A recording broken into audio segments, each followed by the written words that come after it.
Labs rīts visiem kosmosa ziņu klausītājiem un rīta kafijas baudītājiem.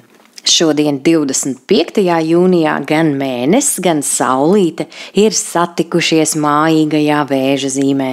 Tāpēc tava emocionālā temperatūra varētu līdzināties svaigi ceptas ābolmaizes siltumam, omulīga, bet viegli pārkarsēta.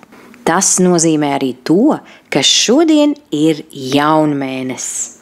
Tieši tā, tas ir īstais laiks, lai saņemtos un aizsāktu jaunas lietas. Piemēram, sākt sportot vai vismaz nopirkt sporta apģērbu.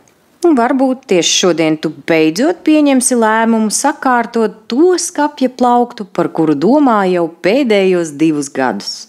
Tavas domas šodien gan var kļūt īpaši dziļas un pat filozofiskas.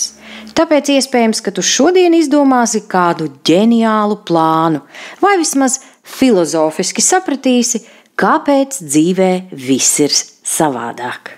Lai tava kosmosa kafija un visa diena garšo pēc zvaigznēm, bet virs galvas mūžīgs piena ceļš.